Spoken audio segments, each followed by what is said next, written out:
Make some noise for yourselves.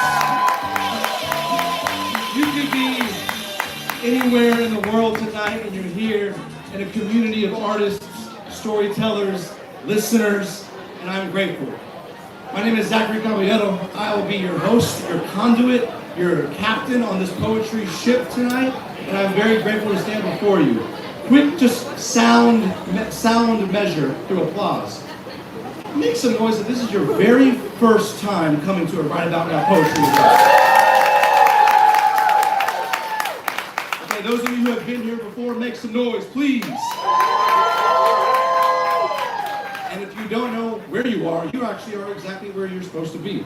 September 15th kicked off Hispanic Heritage Month. Right About Now has been here 11 years. And for the last few years, we've been celebrating Hispanic Heritage Month through a Latinx open mic. Why? Because our stories matter.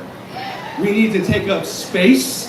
We need to be louder than ever. In a society that steps on truth, diversity, education, and just critical thinking. And so tonight, I echo every poet who steps on this stage, it's their chance to tell a story. So earlier, if you just came in, I was explaining how there's only really one rule, really two rules for tonight. It's respect the mic, and we give love to the audience, okay? So let me break down a little bit of how tonight's gonna go, a little roadmap. We're gonna have local poets who perform their poetry tonight, and it's a gift for me to host this show because my brother, my big brother, is our feature tonight. His name is Brentley Scott. And when I was 13, he put me on poetry. I'm 33 now. 20 years later, we're fathers, we're husbands, and we're still poets. And so tonight is special. 11 years ago, I moved here for law school, where I became a lawyer. And tonight, 11 years ago, was the first time I had a poetry feature on this stage. 15 years ago, when I was 18, my brother was 21. Amir Safi. Where's Amir Safi? He's the founder of this organization. He gave me and my brother Brent our first ever poetry feature in Bryan, Texas, at Revolution Bar and Cafe. We made $75 that night, and I paid the electricity bill. We've come a long way. But the thing that unites us is poetry, and that's what unites all of us tonight. So I ask that you lean in, you listen, you give love, and listen to my stage direction, because every poet that comes up on the stage, we're gonna give them love and energy, right? Like your grandma just asked you, are you hungry? And you are, right? And you're like, yes, I am. So, when I say, are you ready for the next poet? Everyone responds, bring them up, bring them up, bring them up.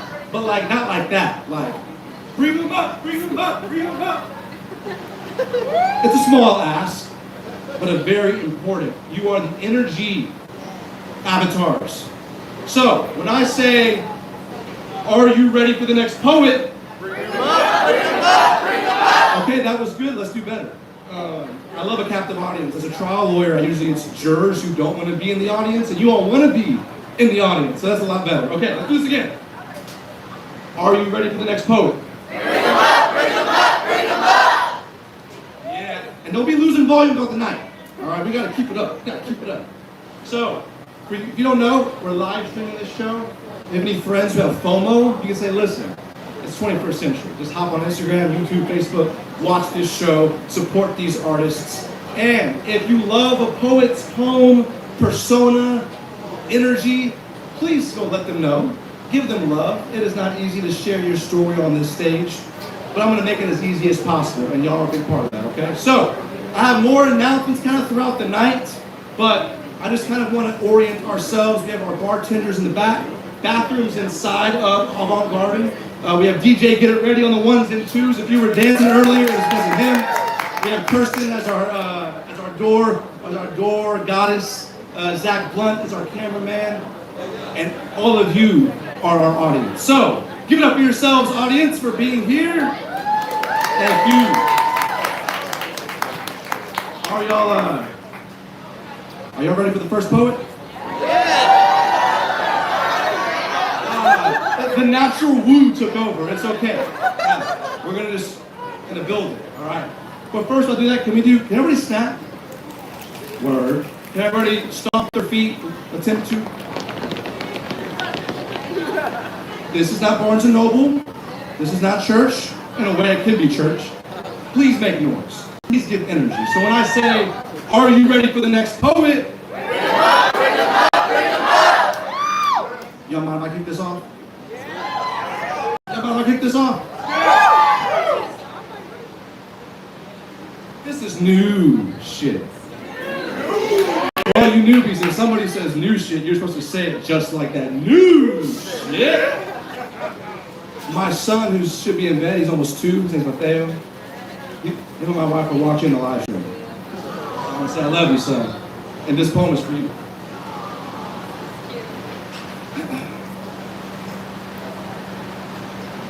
I watched my son eat a bean and cheese breakfast taco on a flour tortilla 2 days before Hispanic Heritage Month begins. And my Mexican boy is all joy and joy. I'm in awe at how he holds the tortilla like I did. Those mornings when my grandma put bean tacos in my backpack at the crack of dawn nearly every day in 3rd grade. Fatherhood is its own celebration. We went to Sunrise Taquito on Memorial after his mama ran 5 miles in the quiet sun-covered oak trees. I listened to the language of mourning. My son, he's learning Spanish and English, though I will admit my Spanish is still in the slow cooker, not quite finished. He doesn't know what biting his tongue means. He just speaks. He just eats. He just laughs. He just sings. He screams. He stops to hold the magenta flowers in full bloom in Grady Park on a Wednesday afternoon.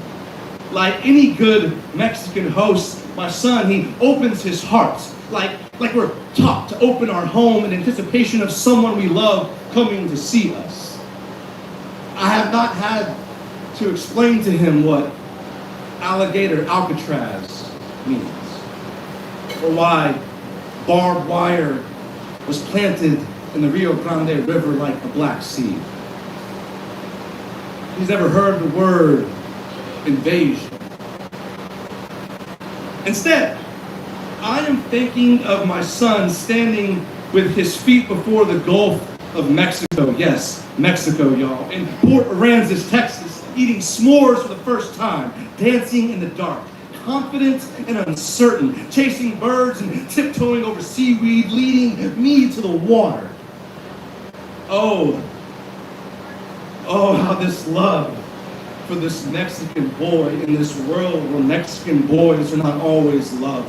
How this love washes the taste of hate out of the stale air long enough for the sun set before a disappearing horizon. What he doesn't know, what Mateo doesn't know, is this bean and cheese taco is not just breakfast, it is a key, unlocking a door in the home of his heritage to receive what was made for you. He was made by a Mexican woman. She was the chef and I was just in the kitchen.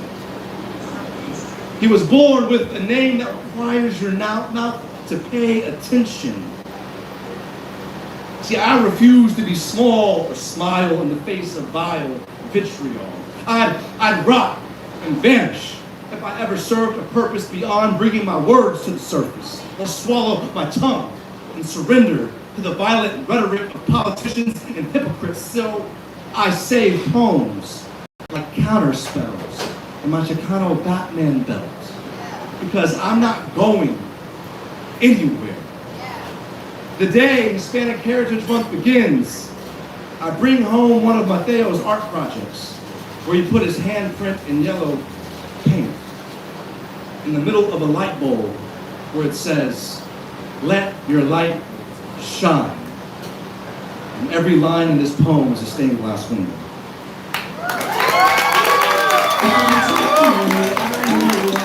Thank you, everybody. Get up for yourselves, listen to poetry. So, if you came in and you saw some sick-ass swag on your chairs, that is because this event is sponsored by a Latino-run, Mexican-owned personal injury law firm. I'm a trial lawyer at that law firm. Called Padilla Rodriguez, who's been around for over a decade. I try cases in civil courthouse in Harris County, Texas. So this is all a means to let you know that trial lawyers are storytellers. We're not just on an 18-wheeler hitting you and saying, hire me. All love to my competitors. But ask yourself, who's supporting the arts? Who's supporting the community? Who's supporting the people? And you are here because of that effort. So shout out to art, community, Houston, and yourselves, and give it up for the next poet. Y'all ready? Y'all don't forget it, y'all. Y'all don't forget it. Okay, let's do this. I like it. I love you. Thank you so much. You are the best. We're going to channel that energy. Let's do it again in unison, y'all. Are you ready for the next poet? Start compliment. Start building noise. Start making energy. You back there. You back there. Give it up for Michael Arano.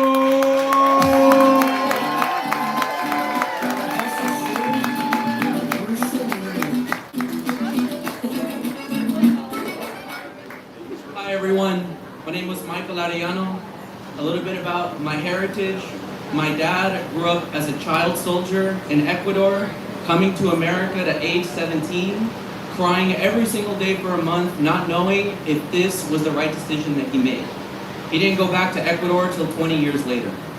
My mom, at 19 years old, escaped the El Salvadorian Civil War, came here not knowing anything about English, not knowing anything about this country, cleaning houses on her knees, getting abused by the people that's supposed to be paying her with cash. I just graduated last year with my master's degree, the first in my family.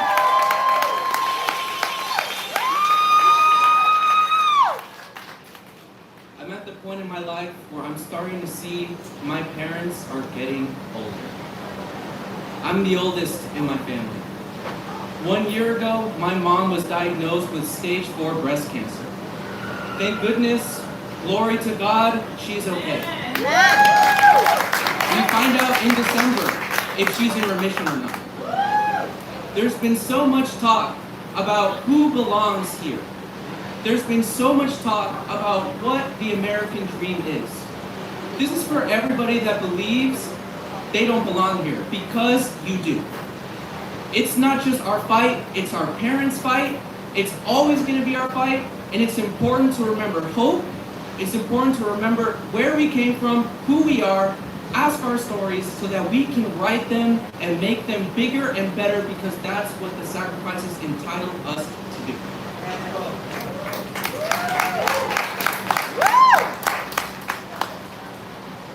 Soy el sueño y el soñador. I am the dream and the dreamer.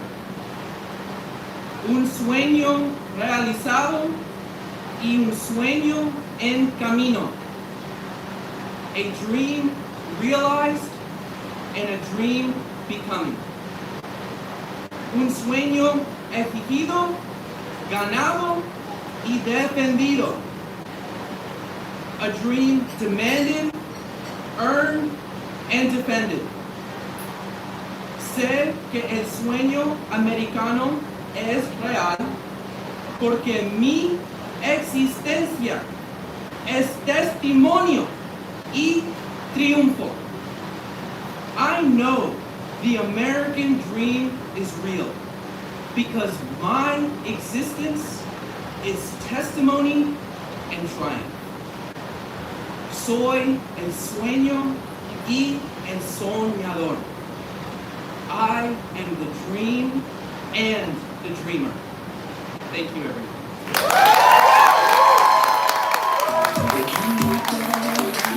Give it up for Michael! And all the love and energy it took to be here today. Congratulations. I love it. I love it. We're going to celebrate stories and celebrate our poets, and we're going to keep things moving along. But I did want to announce, we have some shirts, say Storytellers at Law. We have limited amounts, but if you're interested, go ask the front. See if you have any in your size, they're free. Okay? Now, next, we're going to get this, are you ready for the next poet? Up, all right? That was on me. I said the words. I love it. Okay. We got this, team. We got this. I'm not going to I'm gonna perfect it. Are you ready for the next poet? Stop clapping, start making noise, start building energy for our first showcase poet of the night, Jada Luciano.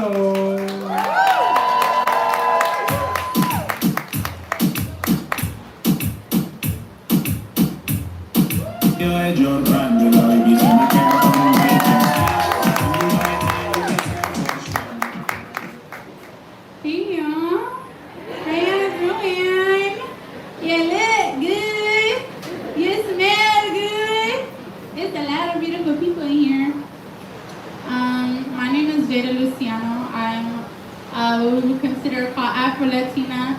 My dad is Puerto Rican and Italian, and my mom is African American, and so I've had an opportunity to experience both sides. But I'm just gonna spit a couple poems for y'all. Okay?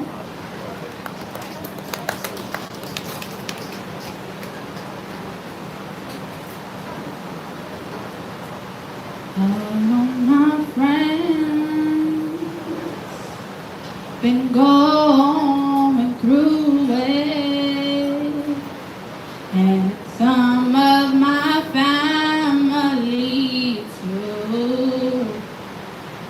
They've been going through rain, they've been going through hell, they've been fighting through some storms.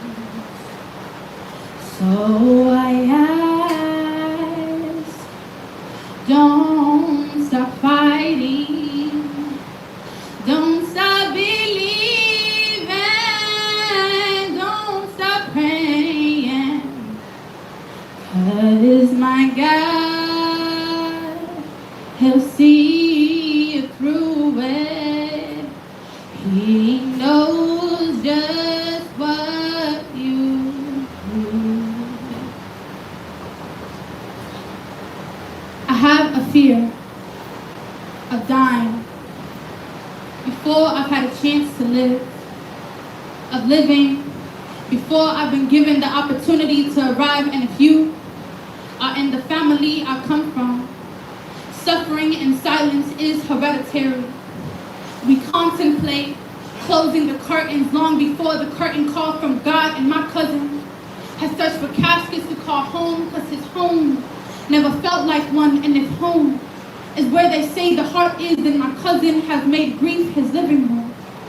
Death, his nosy neighbor, he has a basement full of skeletons he can no longer keep in his closet. He tells me he's predicted death, should have found his doorstep by now, didn't plan to live past 20, so living past 30 only feels like he's overextended his welcome, which kinda made me rethink. See, y'all, I thought my biggest fear was dying before I had a chance to live, but it's actually living while watching my family die in the process. So when I see my cousin, it's hard not to cringe, because even his mountains of muscles can't hide his depression. He locks himself behind his locks, dreading the life given to him while grieving the one taken away, because his father, a preacher, was too full of himself to practice anything he ever preached.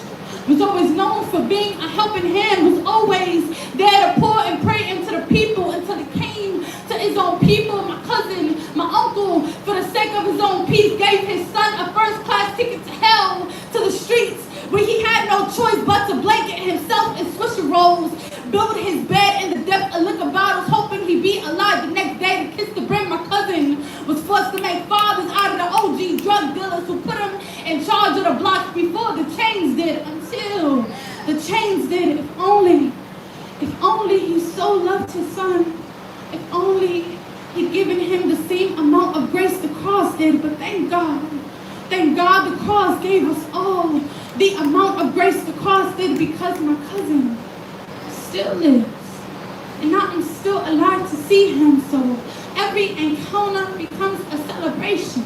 Every shot he takes, confirmation that his life be less waste and more testimony afterward.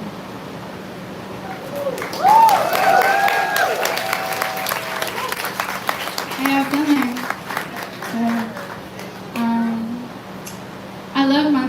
sleep so much.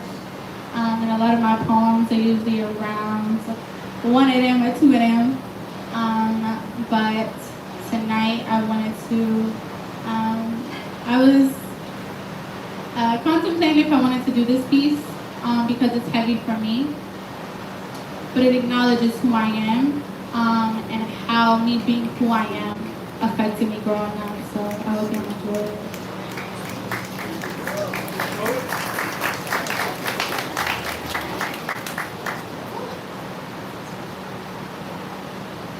To the little Afro-Latino girl bullied in elementary school, I pray that you have forgiven and prayed for the girls that preyed on you, that you don't continue to internalize all of the times you were criticized and made fun of just little girls, a few months older than you were, fighting wars within themselves.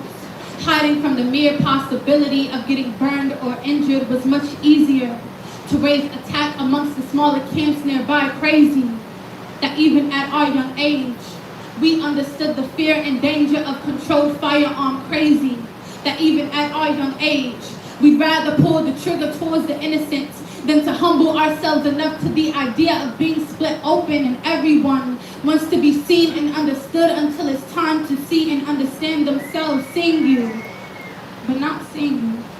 Understanding you, but not wanting to hold on to, not wanting to live in to what felt like a little dying thing. So now I have a question for my oppressor. Who was the girl on the other side of your reflection?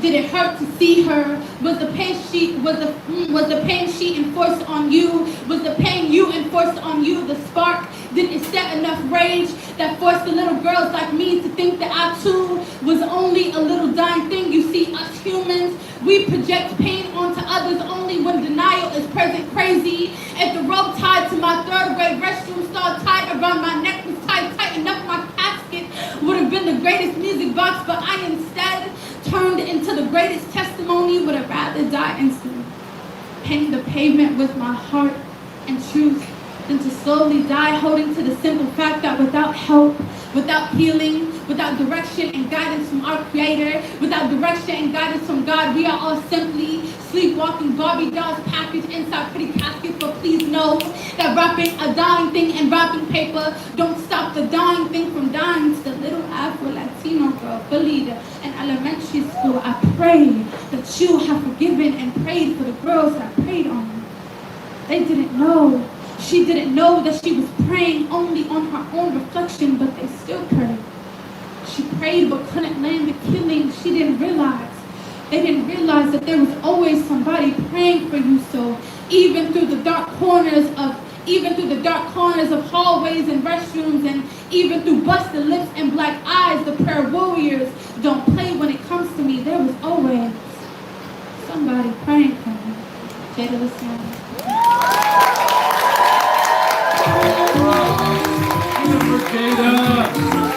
Our showcase poets. Thank you, Jada, for sharing your story. If you are moved by a poem, in the middle of the poem, give the poet some love. Snap, clap, and after the show, please talk to them. Let them know that you saw them, you heard them, and you enjoyed them. I appreciate y'all. If you just got here, you just walked in, you're telling yourself, where am I? Well, you're exactly where you're supposed to be. This is a Right About Now Latinx Poetry Open Mic. We are celebrating the stories of the Latina diaspora. So, audience, we're a few poets in. How are we feeling tonight?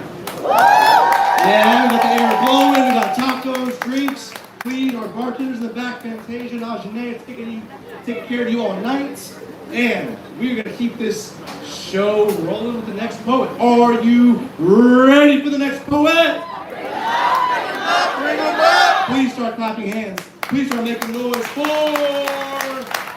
Blair. And let's clap for the poet gets on stage.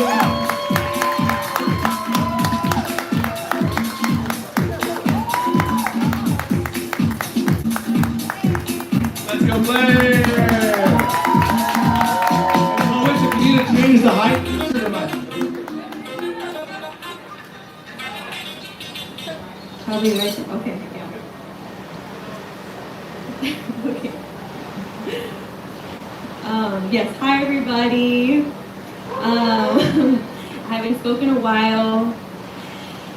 I don't write love poems. This is my very first one. It's to love my life here in the stands. It's a special night for us. Okay. I have started and restarted this a million times. I'm not sure if it's even finished yet, but we have a lifetime of stories yet to be written.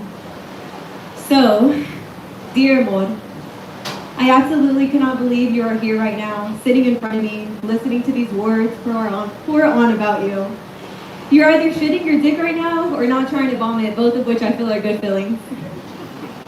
You're fucking beautiful. The way the sun dances around your honey eyes, they whisper the sweetest words only we can understand. Or maybe it's hearing your voice, my favorite song that I need to listen to on repeat at least 4 times daily. Maybe it's the way your arms invite me into the most comfort home I've ever known. You told me home isn't a place, it's the people we surround ourselves with in life, and baby, when I'm wrapped around, baby, I want to be wrapped around you because when I'm away, I'm homesick. You're my foundation. All my walls are being rebuilt and you hold the blueprint. You are my moon. You light the way in my darkest hours and calm the seas on my stormy nights. The moon herself is jealous of your beauty. I've never been one to write love poems. I'm not even sure if this one sounds cliche or lame, but there aren't enough English words to express how beautiful this human is sitting right in front of me. You are easily my favorite person on this planet, and though there are a million galaxies out there, I truly believe in every single universe, all the planets, every other life we've had and will have, I always find you. I always wish our paths could have entwined sooner, but the ending is always the best part of every movie, right? And though my ending is written with you, all of this feels like a beginning. Te amo mucho, amor.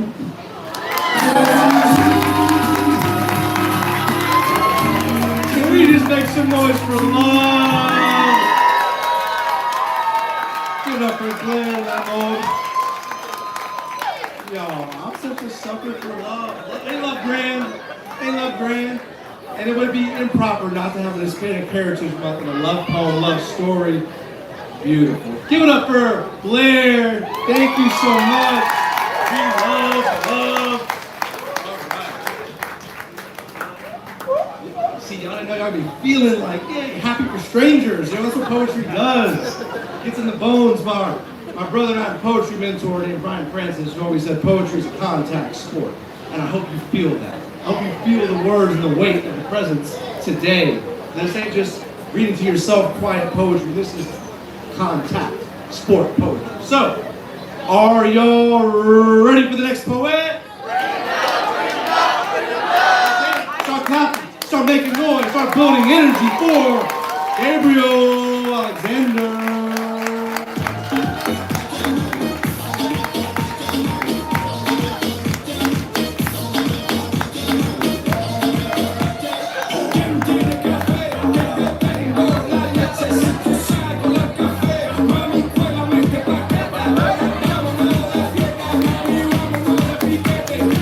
For Gabriel Alexander.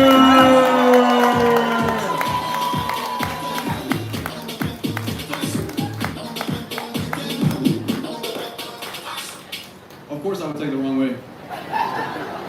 How's it going, guys? My name is Gabriel Alexander. And like the host said, there's some new shit. I literally just wrote it right now. This is not what I had planned. Alright, so here we go. And it's gonna be in Spanish. Because it is Latin night. So. Here we go. Le preguntan a mi raza que si habla inglés. Sí, señor, contestan en 2x3. No saben que estuvieron aquí primero nuestros pies. Y ni se diga el español antes que el inglés. Y ahorita nos quieren espantar, nos quieren destruir, nos quieren remover, nos quieren someter. Pero lo que quieren no lo van a conseguir. Y menos sin algo yo decir.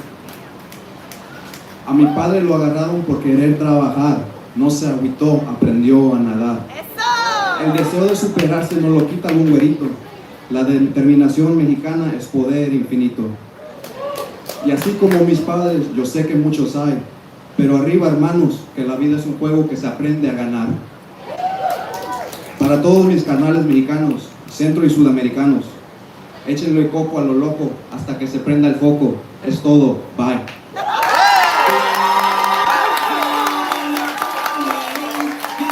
For the new shit, Jada Luciano. Thank you, Gabriel. Now, house fire. Short poems, Spanish poems, that's what the open mic is. You don't have to fit into a box. What's your voice? What is your story?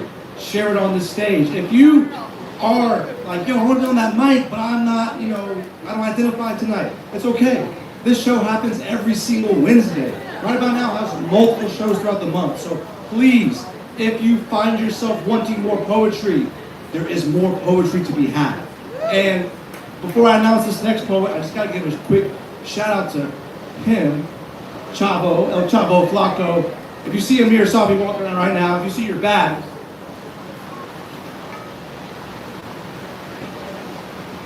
this artist is not just a poet, but he also designed. They also designed this beautiful logo. And I'm gonna have El Chavo Flaco give him just a little plug of inspiration. But this is our next showcase poet. He gotta get back to work, so we gotta get him on stage. Y'all ready for the next poet? Bring him out, bring him out, bring him out. Start clapping, start building energy, start making noise for El Chavo Flaco.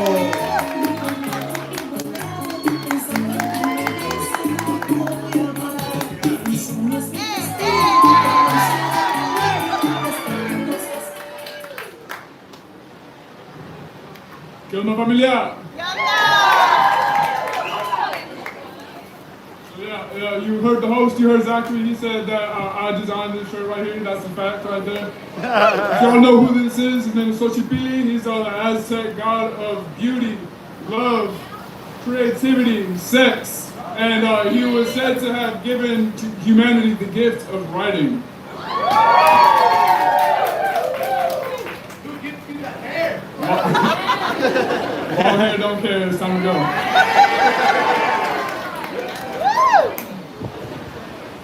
I'm the rap Diablo, Chicano Johnny Bravo, with eyes low, walk my own road, got no idols, rock a black poncho, sparking up that Indo, might not see tomorrow, never standing idle, rocking Nazi in the nose with my elbow, buck hard like Bronco, but ride in Silverado, looking for El Dorado, so I stop in Colorado, clouds of smoke follow me everywhere that I go, also tasty as a taco made by some Mexicanos, I'm more macho Apollo, more psycho Donnie Darko, smoke is getting heavy while we're riding in the shed, cheeky-eyed question my driving while I'm parked at Walmart, some hoochie come approach me and my homies see me smoking on the doty, so she asked me is lonely. I asked to match and she responded, oh no honey, me so horny, let me puffy, then I sucky.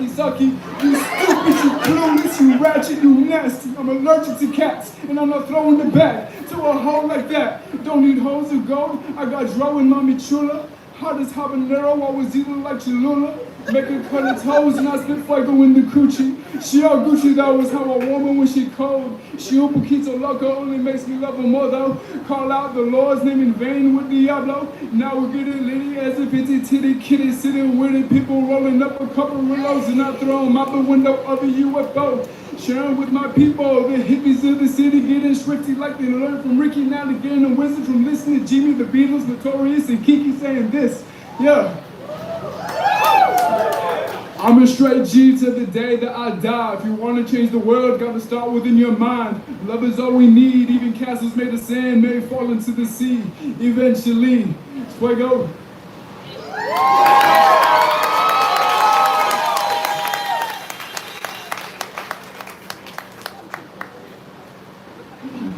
I got one more for you. Just this isn't a warning, this is just facts. I'm about to say some bigoted shit. But just know that I am La Raza, I am a they, them, I am one of the woke mob that they try and get you afraid of. It is I, in the flesh. Anyone that talks shit about DEI, CRT, they're just trying to make you afraid to actually do shit and unite with the people that are here tonight and all around the city.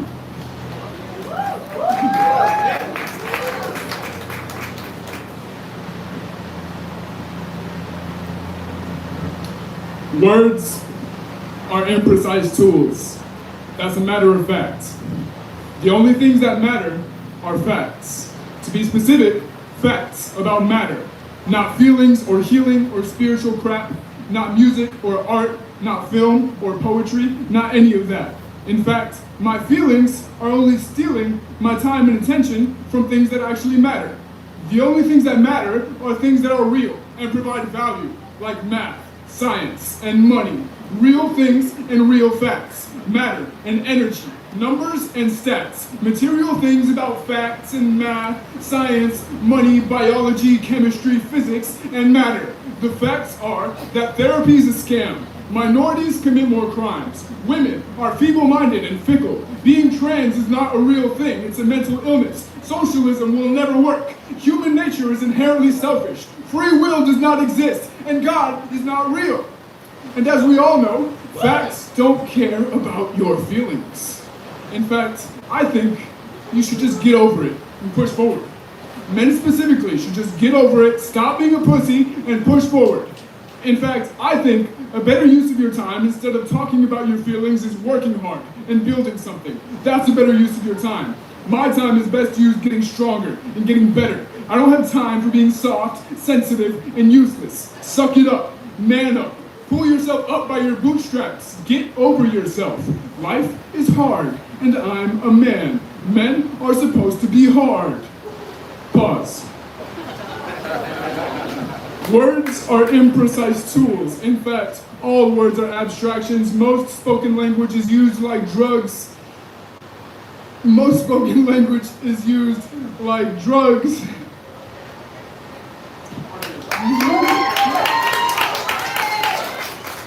To communicate frivolous nonsense.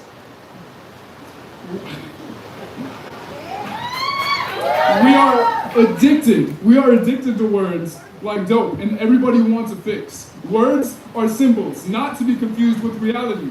Most words people say are a waste of breath. Abstractions. Cope. Hey, what's up? Hello, how's it going? Good. How are you? Good. I love you. All words are abstractions, yet some words are more abstract than others. Words like good and love are essentially meaningless. Language should be completely void of abstractions based on science and math. Don't you dare tell me that you love me. Say what you really mean. Say, when I am in close proximity to or thinking about you, I exhibit a physiological and behavioral state which alters my patterns of energy expenditure, risk tolerance, and neurochemical regulation in response to your presence and perceived well-being. My oxytocin levels increase above baseline and I prioritize you with decision making. That's clarity. That's efficient use of language. In fact, I think people should mostly be silent. Speak only when necessary, when the words are relevant to enhancing productivity and function. In fact, speaking reduces the coherence of our breathing to heartbeat rhythm synchronicity, offsetting one's internal equilibrium, disturbing homeostasis, and is an objectively suboptimal activity as compared to being silent. Well, if you believe that so strongly, why don't you lead by example and shut the fuck up? What an odd thing to say. Words are imprecise tools. Is a hammer an imprecise tool? You can build a house with a hammer, and you can also hit yourself in the genitals. I understand your hypothesis, and I believe the precision of a tool depends on the skill of the user. If a house falls down because it was poorly built, do you blame the hammer or the carpenter? Communicating effectively is difficult and entirely necessary.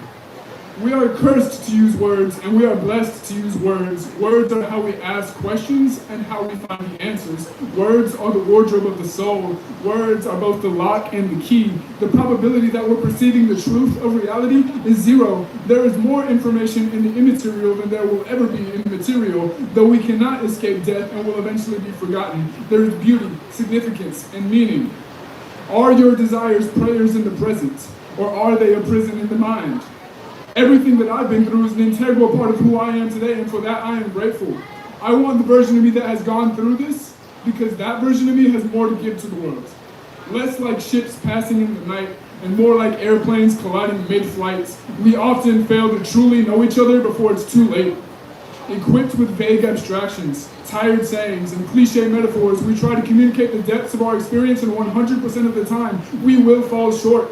Though the darkness of the void is infinite, we are not lost forever. In fact, I am always at the right place, and right now is always the right time. Harness the power of the subconscious mind. I woke up this morning grateful to be alive. I am the dark and the light. I cannot change the past nor control the future, only make a decision in the now. I am not the voice in my head. I am not my thoughts. I am not my feelings. I am more than my body. I am greater than my environment. I am nothing perceivable or conceivable. My thoughts do not create my reality. My beliefs do. I'm not going to change by debating with insecurities. My thoughts alone don't attract or create anything. My state of being does. The beliefs I hold about myself and my willingness to challenge those beliefs will determine my capabilities. The words I use to understand the world around me determine my experience. Our language becomes the container in which we function. We are cursed to use words, and we are blessed to use words. Language is a gift.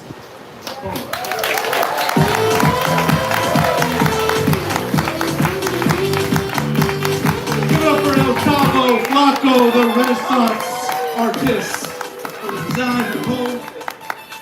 My name's Sabo Flaco. If you can't spell that, it's because you know Sabo. That's okay. I just dropped my first single. I make art. Check me out. Wherever you can think about it, I'm there. That's right, Chavo. Superfly. Thank you. Make some noise for Chavo Flaco. All right, we are going to keep it rolling. Got another showcase poet for y'all. Are you ready for the next poet? Bring him up, bring him up, bring him up. Let's clap. Start making noise. I'm calling out my sister-in-law to spit a poem. My brother calls her the LeBron of education.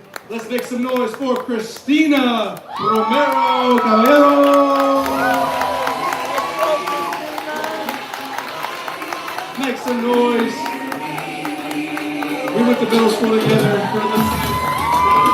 My sister. Let's go. Buenas tardes.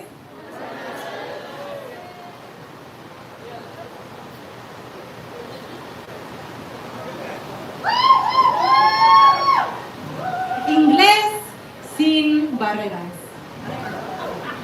A coworker cackles, and I mean Cardi B cackles, when I say tacos at lunch. He mocks me for not saying it like him. Tacos. I want to ask if his brother ever pressed masa between her palms so long they turned to sun-kissed pasas.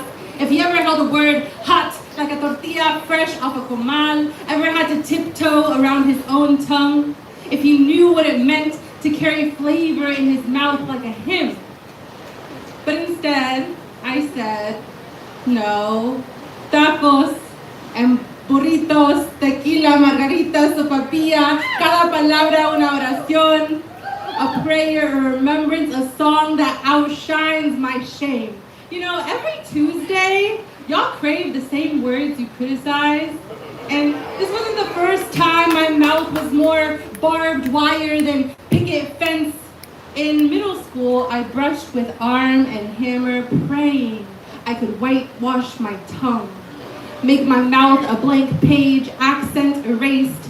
Even my father, introducing himself as Angel, made my cheeks flame brighter than my Cheeto-stained fingers. See, shame was the first language I mastered. And since the tongue is a muscle, students made Spanish atrophy.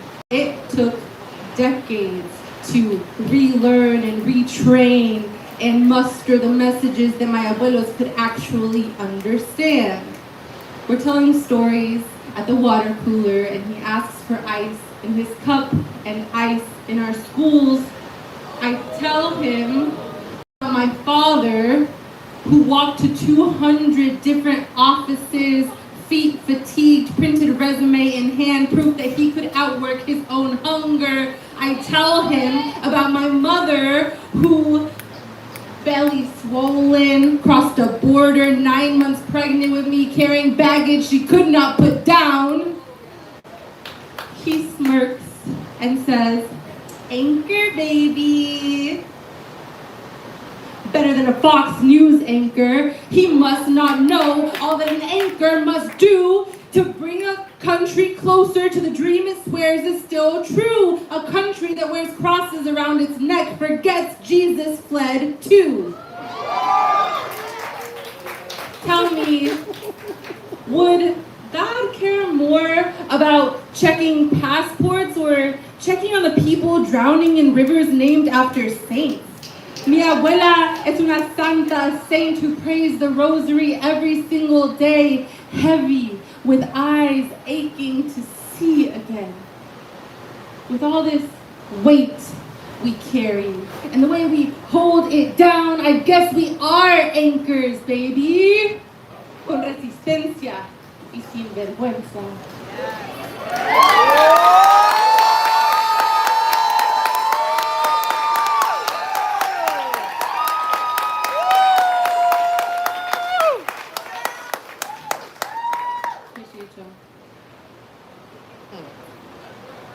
We all float down here.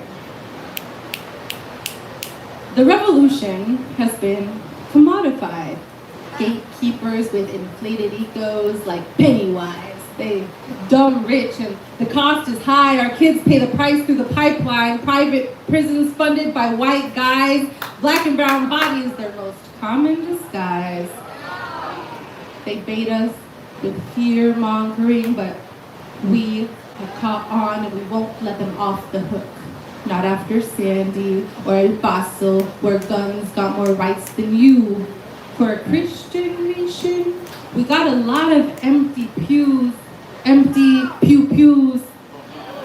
Gun reform ignored and refused.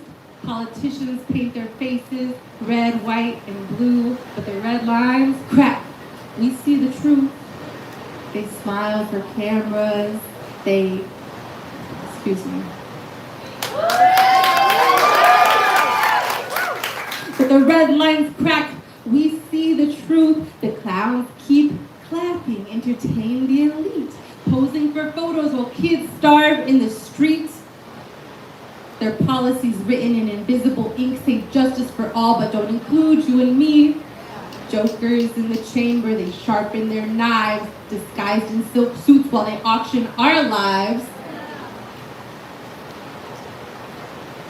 Penny stock profits, politics staged, Congress the circus, the country the cage. The bars won't break until we're all enraged.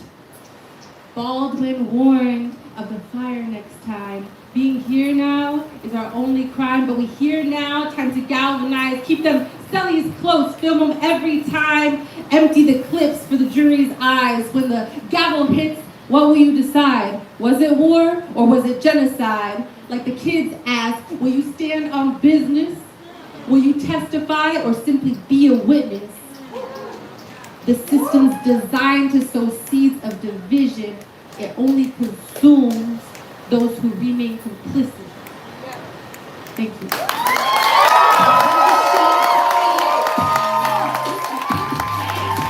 Give it up for Christina!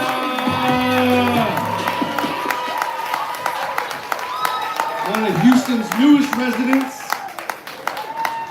Yeah, it's all in the family, yo. Shout out to the beautiful, powerful women that hold this fucking world, country, space, family down. I come from a matriarchal family, y'all. So let's make some noise for it. Let's make some noise for yourselves. We got a few more poets in our first round. How we doing? I mean, look around, y'all. It's standing room for poetry. Did you wake up today thinking, wow, this many people love poetry? Well, yo, we've been here decades. So let's keep it moving, all right? Y'all ready for the next poet? Start clapping. Make some noise. For Karolina. Oh. And let's make some noise so the poet gets on stage.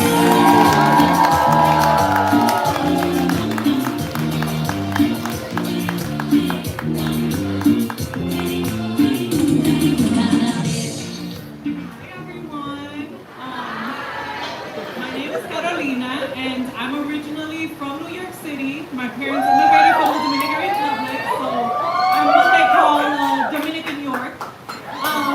And as you can probably tell by my outfit, I spend a lot of time in a corporate space. By choice, I like it, so no worries. You don't have to save me anytime soon. Check back in 5 years. But this poem is in the intersection of that, and I hope that you will enjoy it. It's called Blower Cafe. I walked into the office's new cafe. It's super fancy. lattes, sparkling water, TV, fridges, a view on deck. What office people need to not feel so trapped by that office life. The office head is there. I want some sparkling water. The show The Real is playing. They're promoting a fancy new gadget. The office head says, "That's pretty fancy, right?" I ask, "What, the blower?" He says, "The blow dryer." A subtle way of correcting me. In a millisecond, his subtle correction makes me stop time, like in the Matrix. Everything freezes. I walk up to him con el tubo 3200 in hand and I say, "That, my friend, is a blower." Yeah, like a leaf blower, but even better. It has superpowers. We don't use it to dry hair, it's more than that. I mean, my hair is already dry by the time I use it. I've already been in the dryer for almost an hour. Rolos, pinchos, jerecilla on deck, all holding my hair hostage. Te quedas ahí, te lacias o te lacias. And then you use the blower, a weapon of mass destruction. It burns, it burns. The peluquera makes sure she applies the heat to the root of your hair, right on your scalp. She makes sure that that blower with the 3200 kilowatt power burns your scalp, so that to the world, your roots are gone. But to you, it's a reminder que el que quiere moño bonito, aguanta jalones. You sit there. The torture is worth it. This blower burns through centuries of blackness you've been too busy grooming and trying to hide to no avail. You still black. The blower burns through the infidelity you've suffered. Shoot, let the other chick know you fly, right? The blower calms the whispers of your family at gatherings. Maybe you'll get in, "Ay, qué linda tú estás" this time, instead of, "Ay, tú estás gordita, ¿y qué fue?" The blower burns the scalp in such a way that maybe, for a second, your scalp lets out all that hot-headed anger, sarcasm you've been holding back. The blower helps you forget that you must see your son or daughter's English teacher again. Y tú te vas a quedar igualita. Because no matter what he or she said, the teacher speaking to you must mean they did something wrong. Y hay que darle una pela después. The blower removes the pain of all the oficios you must do, the oficios that keep the family together. The only way you get to sit down and do nothing is at the Dominican hair salon. Otherwise, you better be on the move. Porque las mujeres trabajan, no son vagas. It burns through that. Maybe when you get up, you'll be that woman you've been told to be. Más flaca, parada derecha, que cocina tan bueno que no le pegan cuerno. Maybe you'll have finally figured out the position to keep him steady. Maybe your scalp would have finally gotten the message. Straight hair so that I am, quote unquote, truly groomed. The stylist wrist is an agent of war to burn through and get every inch of you've been told to forget. For about an hour, she's successful. But you get up and it's back to reality. Instead, I just say, "Yes, it's a cool blow dryer."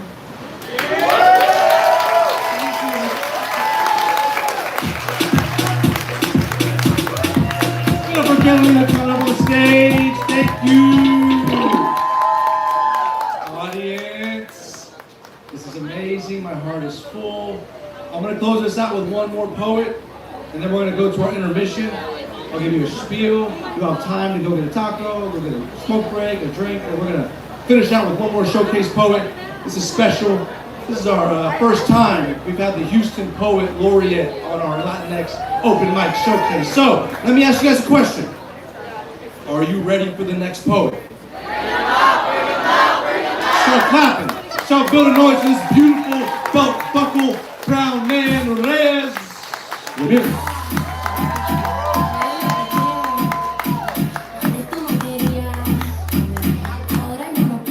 What's up, y'all? As stated before, I am your Houston Poet Laureate. And Sarah, I feel qualified to say that it is people like yourselves. It is the poets who have been reading. It is organizations like Right About Now that not only puts Houston in conversation with itself, but not only in conversation with Texas, not only in conversation with the United States, but in conversation with the world. And it is because, again, of the high caliber of poetry that is not only happening every day, but every moment. And I think it's my role as the Houston Poet Laureate to spread that wherever I go. And again, it's such an honor to be here and share the stage with everyone here. So thank you so much for being here. Thank you for continuing to support spaces like this. Thank you. So, I'm going to read you 2 poems. And so, a lot of my poems feature, or rather there's a series that I have in my book of poetry that feature and channel historical Latinx icons, particularly of Mexican and Salvadoran descent, which is what I am. And so I'm going to read 2 poems that focus on different historical figures, and let me know if you know who they are. The first is Eddie Guerrero. Does anyone know who that is? That's right, Texas Chicano. Here's a poem for him. Eddie Guerrero enters a ring holding the world championship. The body brown, belt gold, eyes closed, nose in the air, shoulders shake to each word. I lie, I cheat, I steal. White men, what you hold sacred we will take. Money, cars, liquor, land, life, winning. You won't like this, that's fine. This world champion drives bouncing Lolos, talks shit. He grins through crimson masks, slit roaring red rain, lifts bodies into orbit, drops them like judgments, leaps from turnbuckles, bronze fists blooming into flames. Brown bodies know that violence is the marriage between their hot ambition and the rule of law. What respect can I have for the word legal, since illegal can describe our skin, our joy, our life? I lie, I cheat, I steal. I lie, I cheat, I steal. This champion of the world pokes eyes, low blows, spits. Behind the ref's back, he hits the floor with the chair, metal clang, chucks it into his opponent's hands, collapses as though shot. The ref turns around, shocked. He points to his white foe, gets them disqualified. There's no difference from a fair win and a win except how much your faith in the system frees you. What good are your rules if they grant only your dignity? What good are your codes if broken by our breathing? This world champion struts over a white body. We're not meant to exist with such extravagance. I lie, I cheat, I steal. We lie, we cheat, we steal. Smile with your tongue out in celebration of broken laws. Thank you. So this next poem is for Rosemary Casals. Does anybody know who that is? Well, does anybody know who Billie Jean King is? So that's kind of one of the reasons why I wrote this series of poems featuring people like Rosemary Casals, because she was actually there with Billie Jean King protesting for higher pay for women in sports. And actually, as part of her contemporaries, she was the highest paid female sports athlete at the time. And so it's history like that is erased, and poetry can keep alive, and it's what each of you can keep alive. So this poem is called Answers Without Questions for Rosemary Casals. I had no idols. Think, at a dinner table, a blue bowl reflects your face as a drowning angel. Stomach screen speaking. Do you think about rosemary licked crust of roasted chicken crackling between your teeth and wait for someone to deliver this fantasy? No, you leave and prepare a feast from your ambitions. There's no such thing as strength, just what survives restraint.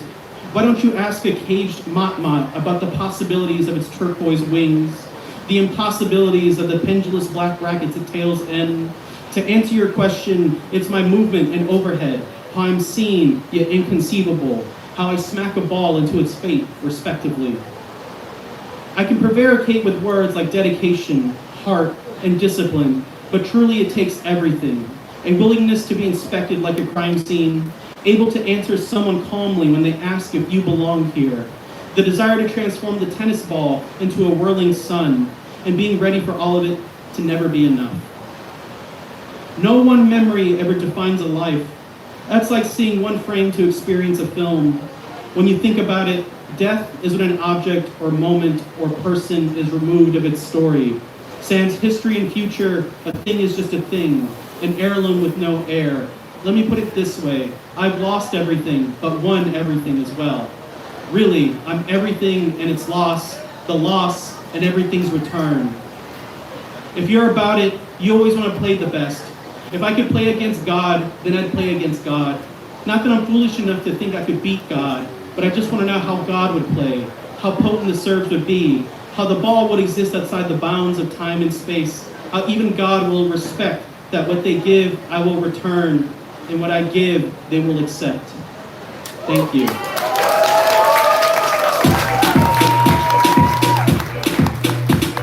Give it up for Reyes Ramirez. I would follow him on Instagram. He has been sharing so many great events that are greater, not just poetry community, but our artist community and other spaces. So thank you very much. We're going to break real quick. Before we break, intermissions, I want you to focus on the word mission, right? Like, what are you going to do? Get your taco, get your drink, go to the bathroom. But before I release you, we have a tradition.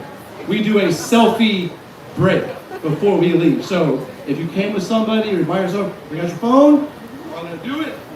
We're going to take a selfie next with our homies, like just your neighbors. Take something real quick, a selfie break. Tag Right About Now Poetry, WAN Poetry. And then we're going to do a group selfie. So get y'all's little cool, fun selfie, and then we're going to do a group selfie. And I will release you all for your break. All right. Okay. On 3, we're going to do a group selfie.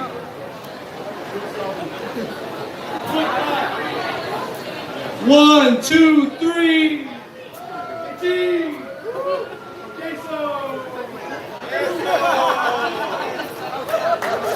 Thank you very much. You are dismissed. We'll be back in 10 minutes.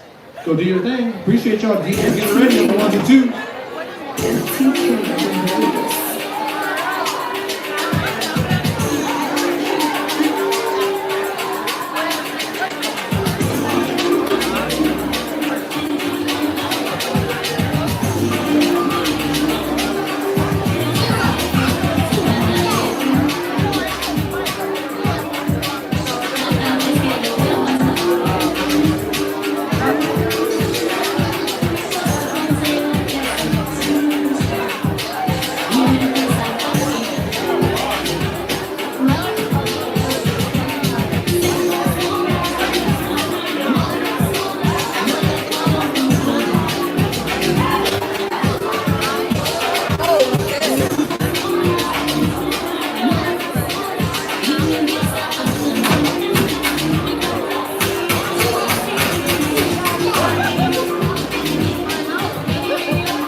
Baby, ya yo me enteré, siendo que cuando llegue, ahí donde me quieras, yo te llevaré y ni tú quieres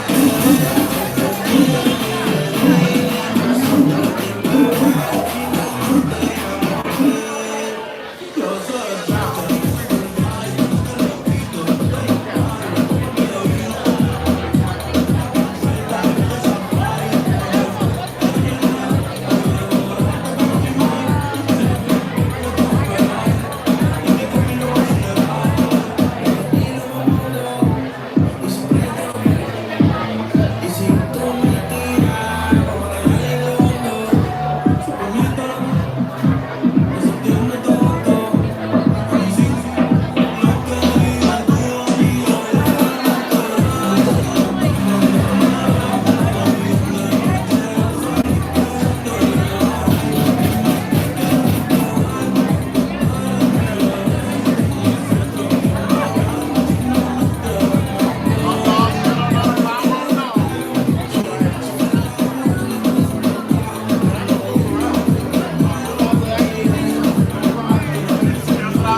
Hello, beautiful people. We have, this is your 2-minute warning. We just have a few more poets on our second round list. And then we'll go right into our featured poet. So relax, we'll get started soon. Appreciate y'all. Thank you.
All right, audience, we're gonna do this in the second round one more time. Make some noise if you are next to somebody beautiful.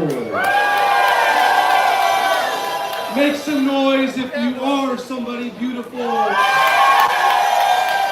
Yeah, you're all beautiful. Everybody in this space, thank you very much. If you just got here, my name is Zachary Caballero. I'm your host for this Latinx Poetry Open Mic.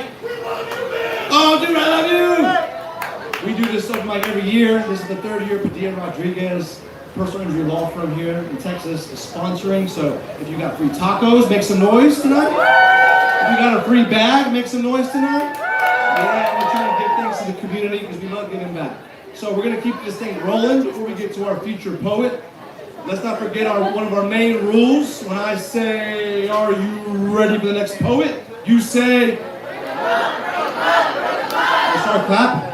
Start building energy. Start making noise for Jose Luis. Lana. Make some noise for Jose to get on stage.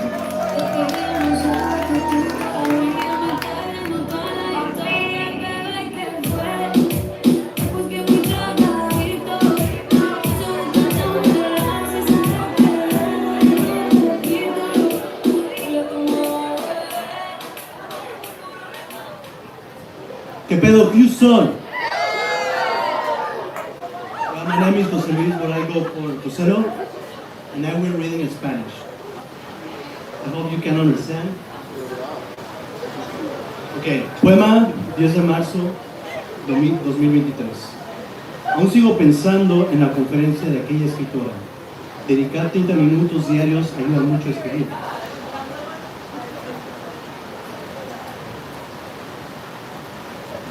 One second.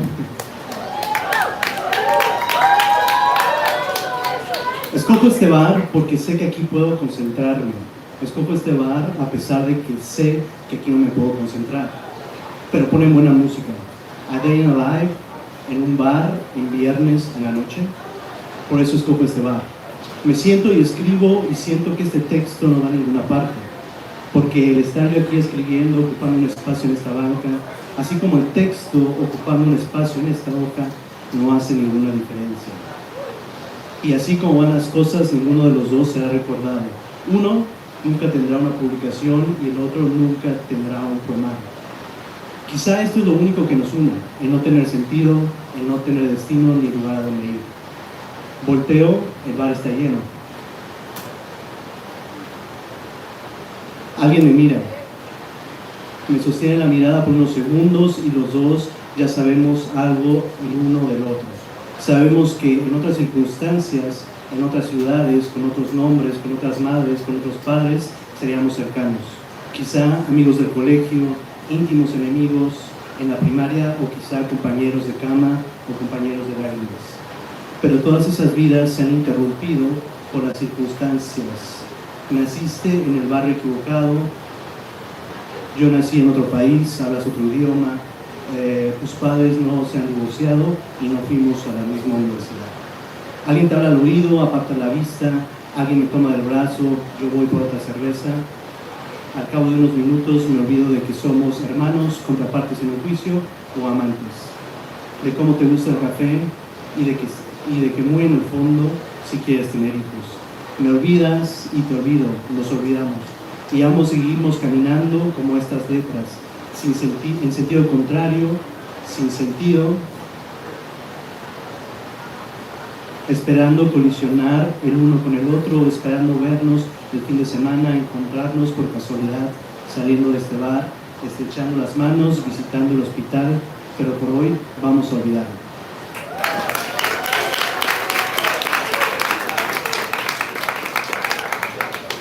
Okay, I'm going to read one more. In Spanish, I'm sorry. Okay. Desde que saliste de mi pecho y de mi vientre, lo primero que hago al despertar son hipopresivos para acomodar todo este vacío que dejaste. Después cambio de ropa y le hago el desayuno a tu ausencia. Juego con ella, le hago el té, le hago el caldo y ella me sonríe y jugamos mientras lavo esa ropa que jamás volverás a usar. Desde que saliste de mi pecho y de mi vientre, lo único que ha crecido en esta casa es tu ausencia. Ahora tu nombre no es la única palabra que menciona. Ahora sabe conjugar tu nombre en todos los tiempos, aunque casi siempre lo hace en pasado. Desde que saliste de mi pecho, no todas las noticias son malas. Ahora mi vientre comienza a retomar su forma original, sus muslos comienzan a contraerse en la dirección correcta y no en la dirección por la que te fuiste. Mis pulmones comienzan a acercarse el uno al otro y el uno y el otro comienzan a captar el aire que antes no dejaba salir. Y este corazón de gota sigue aquí retorciéndose, pero ya sin emoción. Desde que te fuiste aprendí a dormir a tu ausencia para poder dormir. Le lavo los dientes, le cuento un cuento mientras sus ojitos tan tuyos se van cerrando de a poco. Y cuando se duerme es cuando tengo todo el tiempo para hablarte, aunque tú ya no me escuches.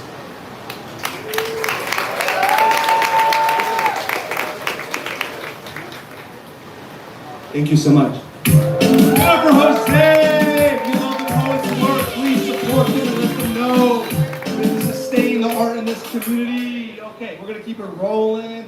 Audience, I love you all, but a very important question, I've never asked it before, are you ready for the next poet? Oh yeah, start clapping your hands. Start making noise. Start building energy for K-O-N.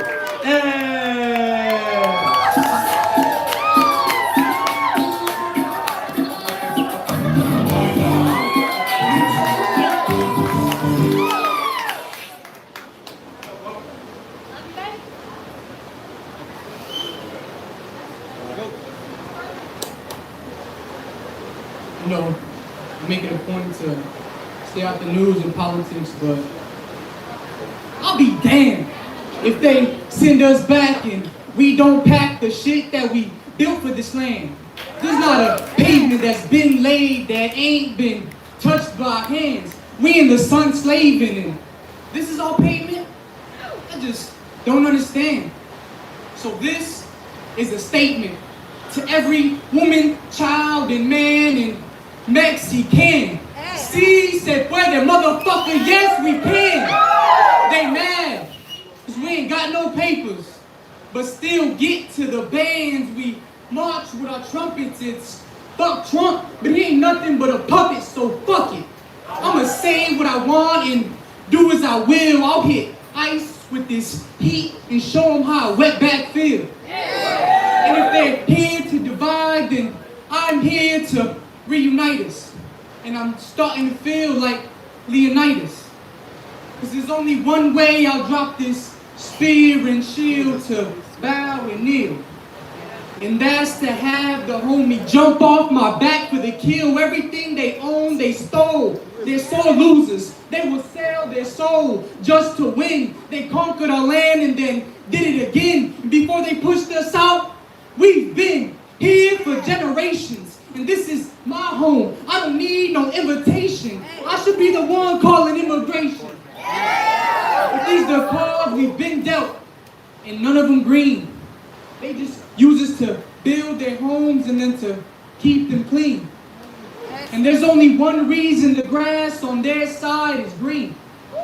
And that's due to the dudes who look like me. So no more cheap labor. You're gonna go from beans to saltine. That's a lot less flavor. You're gonna need two to replace one, and that's facts. And they can never move this fast or do what we do, and that's for half the price.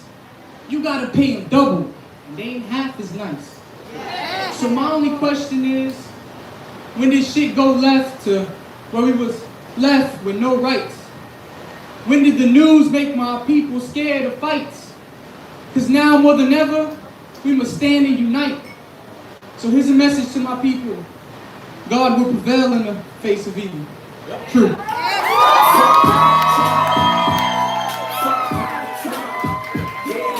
He said, fucking weather, let's go, Carolina, make some noise for the poet. Let's go. Raza on deck, all right. Audience, how you feel? Good poetry, first round, second round, all fire all night. The Comal has been hot all night, y'all. So, I'm gonna keep it moving because the poems are moving me. Y'all ready for the next poet? Okay, Abelize, A-B-E. No, please. How do you say it? Abelize. Start making some noise. Start making some noise for the poet. Start the rock. Start building energy.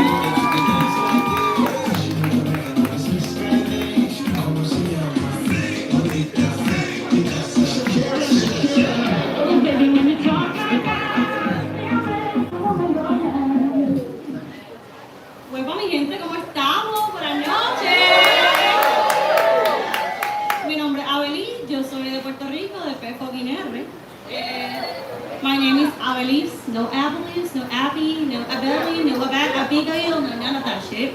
And I'm from P-Fucking-R, just Puerto Rico, if you don't know it, it will be Bad Bunny place. Just Bad Bunny's main island, if we wanna talk about that. I moved here not so long ago, and my experience has been different. And I wanted to just like share a little bit about it because my idea was, oh my God, I'm going to Houston. There's so many Latinos there. I'm gonna belong. And it was not that. It was not that. It was not that at all. So as a Puerto Rican, I am an American citizen by birth, and that has definitely taken a toll on how I guess I communicate with others. That's what I've seen so far. I'm gonna say it in English first. I literally just translate this in the car, and I have not translated it in English, so I'm gonna say it as it goes, and then I'll say it in Spanish because I need to. Okay, thank you. And even if it sounds like, oh my gosh, she's saying the same thing twice, I am not. So just be aware and be patient, please. Thank you. So in English, hi. She is too gringa for the Mexicans, but she's too Latina for the gringos. I am only a Boricua chasing her dreams. I am from P-Fucking-R, and I had to go because of the politicians. They're destroying my island, but I'm not like other Latinas. I'm from the Caribbean. I I am very strong and I have a lot of will. I'm very patient, and here they don't like it. I don't think I'm better than anybody because I'm Puerto Rican. I am not a threat. I'm just from another island. An island where I can walk free and where strangers don't follow me in the street.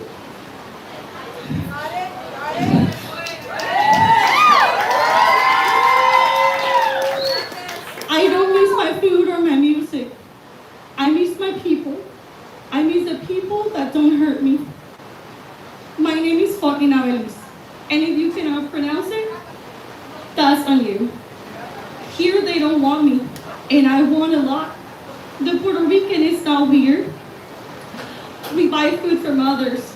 We are aware of our surroundings. We are very good people. Women are also sexy and they're very secure, but they're not dominant at all. We have good character, and here is seen as a defect. In my country, that's been seen as a work of art.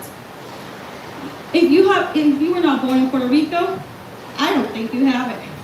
But here they have a fetish about all the women that come from over there. Even though we haven't suffered as people around here, I want others like brothers, and that's because I'm from Puerto Rico. When I left my country, I became a tourist. And I only left 2 years, and I cry every single night myself to sleep so I can dream. I'm also happy. Nobody wants to go. Every Puerto Rican wants to go back. It doesn't matter where you go. We always want to go back. I dream with the day that I can come back. And people can call me for my name, and they don't ask me, what? When I say good morning here, they close the door in my face. I don't even get scared anymore. I'm mad, I'm also quiet, and they still judge me. And then they say they talk too much. But if I'm happy, they don't understand me. They always ask me, where does that attitude comes from? I cannot even explain it no more. I am who Houston has made me become. In my country, it's not like this. So I've decided to use my name today for the first time in 2 years because it's hurting me. I don't care that they don't understand me here. And they'll say later on, I don't know her name, but I knew a Puerto Rican. They go and they get close to me and they say, I love your accent. But after they shut me down and then tell me, what was that? I didn't understand, not even 1%. I'm not an experiment, and I will keep saying good morning because that's the way it's taught in my country. Right now, even if you throw the door in my face and you break me, I'm gonna still suffer in silence. I want to suffer in silence in my country, but I can't. I love Puerto Rico. Puerto Rico made me grow, but thanks to the governor, Puerto Rico is a place I cannot go. I don't care because I left too. I didn't fight for my country, but I fight from here. I didn't want it to work $8 an hour just to survive.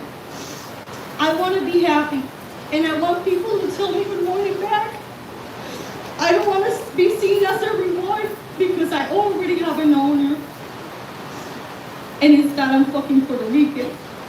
Houston has made me invisible, and I don't know what I have, but I always have Puerto Rico, and I always be Boricua, aunque naciera en la fucking luna. I think that was wrong, so I won't say it in Spanish no more. Okay, I'll be quicker. I'm sorry.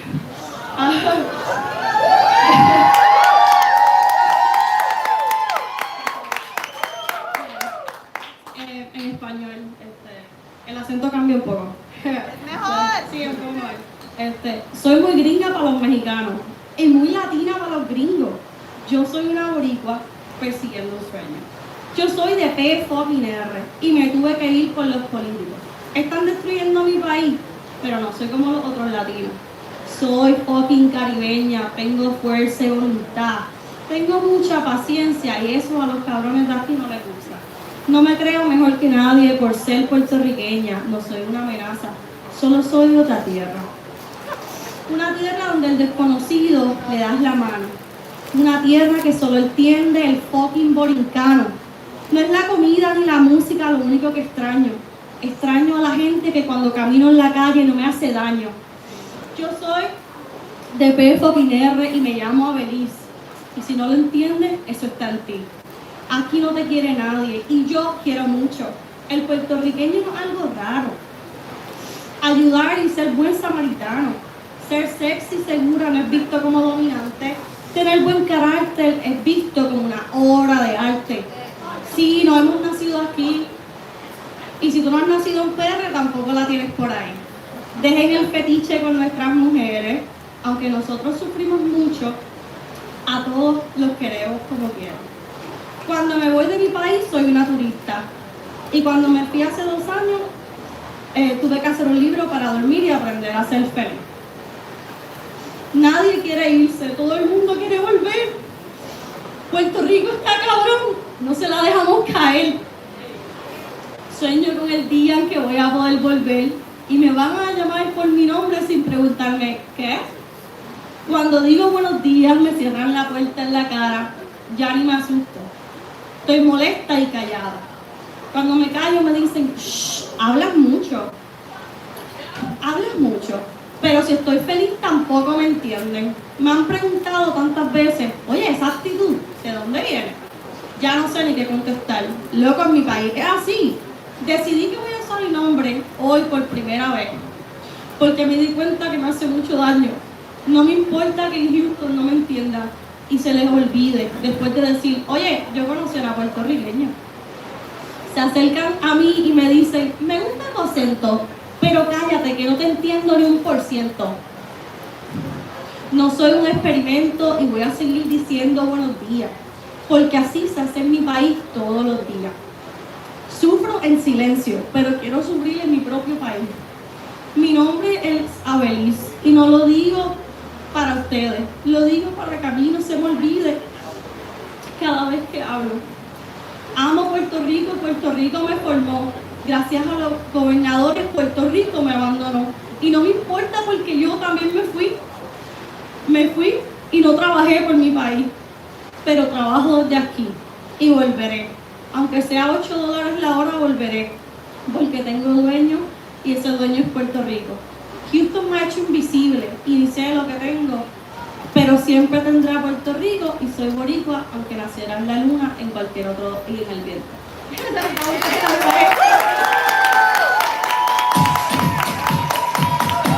For our poet, some Houston love for our poet, please. Ali, thank you so much for your story for both languages. Makes me so happy. I wasn't raised as a fluent speaker, but it makes me so happy to hear poems in Spanish on this stage, in this city, in this time, right now. So give it up for our poets, give it up for yourselves. Let's keep it moving, let's keep it going. Are y'all ready for the next poet? Start clapping, start making noise. Start putting energy for Claudia.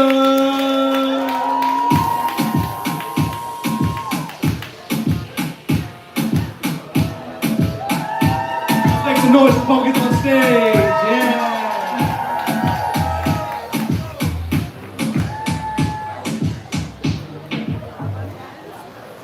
Okay, hello everyone. Hello. This is my first time reading my poetry. I've been working on it very hard for the last year. And I'm working on a small book, collecting all my poetry and my experience as a Colombian and as a Houstonian. I'm from Bogota, Colombia. Any Colombians in the house? Yeah, okay. So, for those that don't know about Bogota, Bogota is the complete opposite to Houston. It's a city surrounded by beautiful mountains and it's cold. So, for us coming to this complete different is a contrast. So my book is called Los Diálogos del Pavimento, in English, the Pavement Dialogues. And I brought 3 poems to you in Spanish, so hopefully you will appreciate what I'm trying to say about Houston with these poems.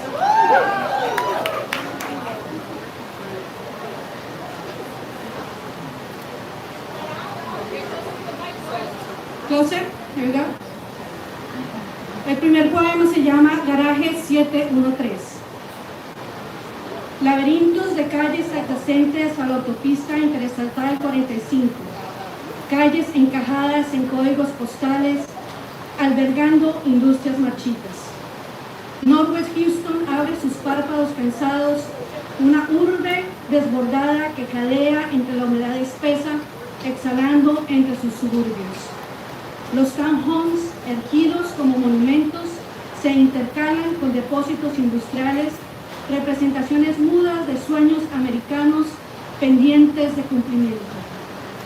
Pero entre el concreto se divisa un teatro sin techo, un callejón que canta. En el atardecer se citan arlequines con acento extranjero, inundando de color la gravilla y el cemento. Las manos obreras danzan al aire, las caderas indígenas emanan ritmos africanos y caribeños. Los pies se funden entre el hormigón y el hierro. Houston, la tibia, la ilegible, empieza a hablar, no con palabras, sino con dedos manchados de pintura, con nombres olvidados que vuelven a escribirse en las palmas abiertas de los que llegan.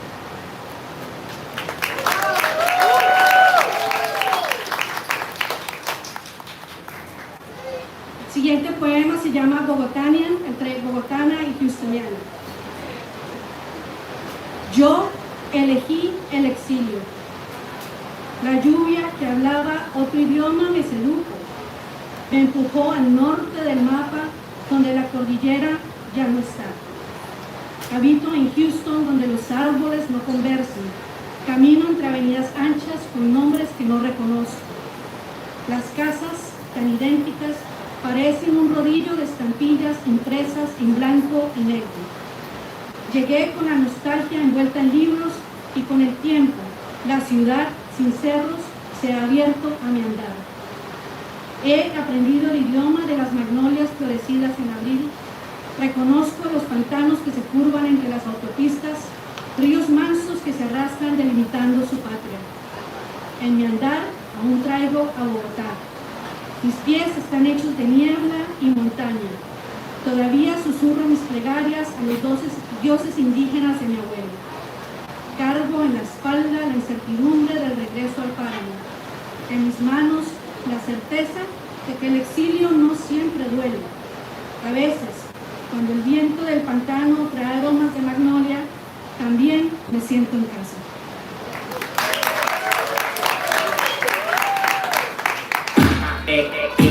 Give it up for Claudia! Thank you. Keep it rolling. Beautiful. I love your shirt, by the way. That is a beautiful shirt. Okay, so are y'all ready for the next poet? Start making noise. Start clapping. Start building energy for Tony. Tone.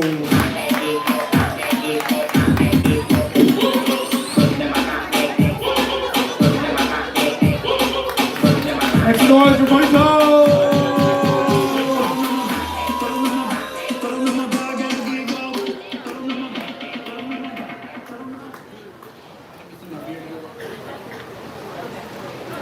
What's the word, everybody? This is my first time here, and I just got a little free verse for y'all. Stay on the mic. Just saying, ain't nothing like a little competition with the man in the mirror. Ever since day one, that mission has never been more clearer. We're the dreamers with dreams across borders, the ones who never kick a sport, but can write down a wrong just to do right. Give it all to the sword of the tongue, dice and chop through barriers. No walls high to climb, no king has all the might to a nation. Just saying. Stare out the window and pigeons can teach you how to soar free. Lit star from the soil of the ground to the galaxy, sharing space with the stars. Enough playing games, enough hatred. Flesh and blood is who I see in front of me. Wounds can never heal, but roll up my sleeve to show off these battle scars. Excavate outside the box, build generational blessings. Nail the foundation down, help us get around. Never play by the rules, cause you never win. Constructing glories forged by rough hands. Screams out, we're built for times like these. Just saying. Thank you.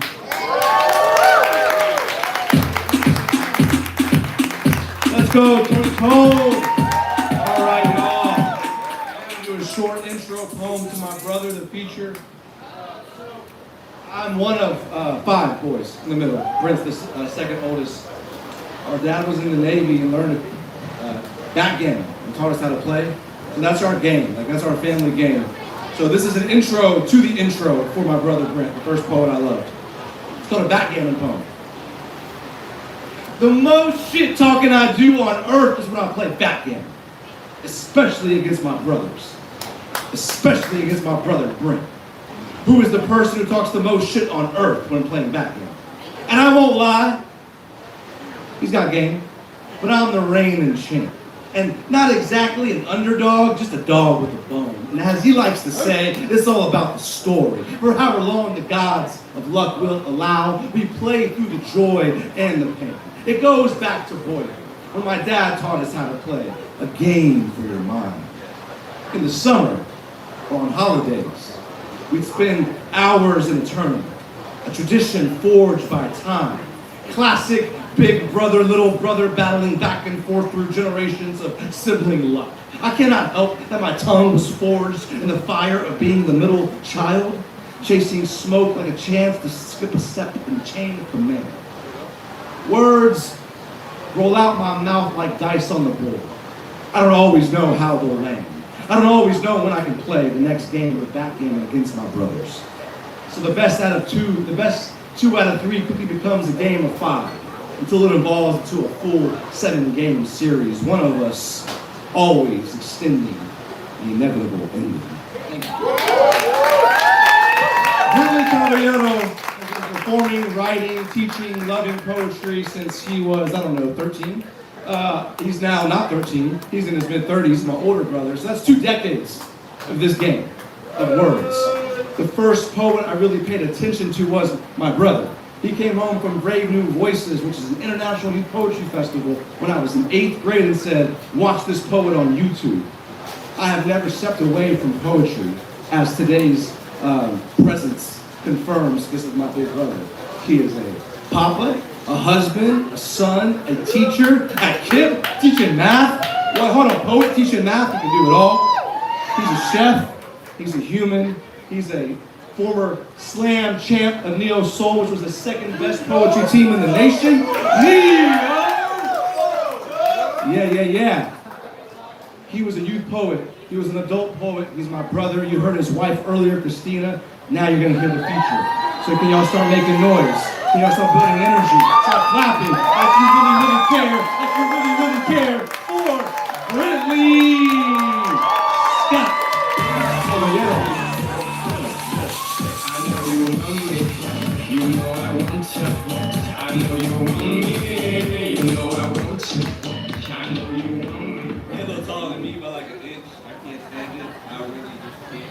Zach, I told you I was gonna ask you for your help.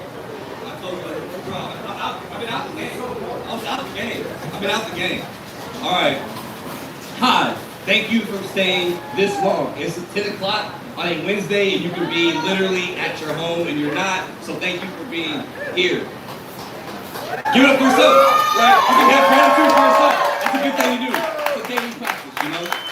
Yo, thank you to every poet that stepped on the stage, whether for a minute or shared 1 or 5 poems. Thank you so much. Yo, it is not easy to do this. We don't do this because it's easy. We do it because it's hard and it's helpful, and we can do hard things, as my wife and I like to tell ourselves, and our 3-year-old son, who is hopefully asleep right now and not awake. Oh man, yes, come on, grandma, get into bed. All right. So, not gonna recap my whole life's journey, but poetry raised me. Austin poetry raised me. I'm a byproduct of so much community. Yes, I teach math now, but I incorporate my poetry and my explanations as clearly and enticingly as possible. We're talking about the way that functions are exponential and quadratic or linear. You know what I mean? We've got to get it how we get it. I'm going to do a small ode to the past, the only old poem that I have. After that, I'm going to open up my handy dandy book sponsored by Padilla Rodriguez. Shout out to them. All right. Pen, pad, microphone, stage. Yo, pick your poison. I pick my words from the Lord's loins, and Father words as powerful as women. So by hours in, send the coward's henchmen coped out on that Columbus type courage, like, I'm ready to conquer what has already been claimed. Fabricate a false space for freedom. Develop a school system. Have every little boy and girl growing up in, let's call it America, read it. Operation Feed the Uninformed Fraudulent Facts of Success, seeing Christopher and his crew have been pressing heroes. When in the eyes of the indigenous, they are red-skinned devils, slicing the treasures of breath, cause for bona fide bloodshed. So like I said, send the coward's henchmen. And by hours in, find my bones embedded in the green glisten of the Hudson, my spirit thundering in the throat of a bluebird, my laugh bouncing from the mountains. Slaughter this body. You will only free my unsullied soul to the life of a warrior. Shannon Lee knows transcends into death. Tell our women to wrap their tears in phoenix feathers. Hide the knowledge of that pain in their wombs. So when either wooed, raped, or straight fucked by this world, their offspring, mud-blood children, must be the re-rise of ember-like minds. And if not, let this all fall to ashes. As if our laughter has grown tired while singing in forever circles with posies in our pockets, promising our peers purely that our palms will stay clean, and in doing so, we can clinch friendships long enough to hide them in our hands, grow up and write poems to supply the demand of our hearts and strangers, till the hearts hammering in our chests are no longer strangers to where they stay. Let us stay here. Dying is for another day, so when they try to shove our voices in the abyss, let's show them why our tongues have wings, how we can summon the sun with our throats, because history shows we shall be the first to grab our bows, pull with our homes in the intent till arrow tips fill their narrow domes. I'm being for real, Pharaoh. Let my people go before I is forced to fold oceans over your soldiers' backs. Pharaohs, kings, tyrants, queens, big brothers, presidents, and sixth grade bullies. What you'll never understand is that the mightiest have weapons beyond that of a man's hand. And if I wasn't as peaceful as I am, I would not be speaking like I am. I would have a gat in my hand and say, this is payback for the slashes in my brother's back. Slash the shots in my brother's back. Slash the stabs in my brother's back. But vengeance is the devil's candy, and I ain't got a sweet tooth for that. I chew on fat-free facts and faithfully fast. My hands and cheeks are slashed, but the henchmen have passed. The coward kills himself with his flag. Tongues don't win wars, said the sword I grab. Sadly, I understand.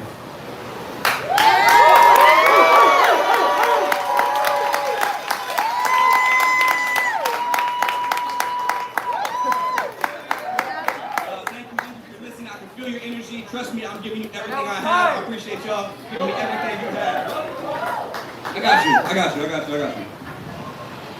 All right, some of this is memorized, some of it's not. You know, between lesson planning and grading and raising a baby, I haven't memorized all my poems. Please forgive me. Please forgive me. All right. This is not so spiritual. Might seem nonsensical, but for me, it's whimsical. I dive into my pencil like a swimming pool. I don't fly or climb to arrive at this pinnacle. From this view, old obstacles are minuscule. I bid adieu to the bitter dude that I have been since like middle school, though I shall never forget the pain buried in my bird chest had me feeling like an imbecile.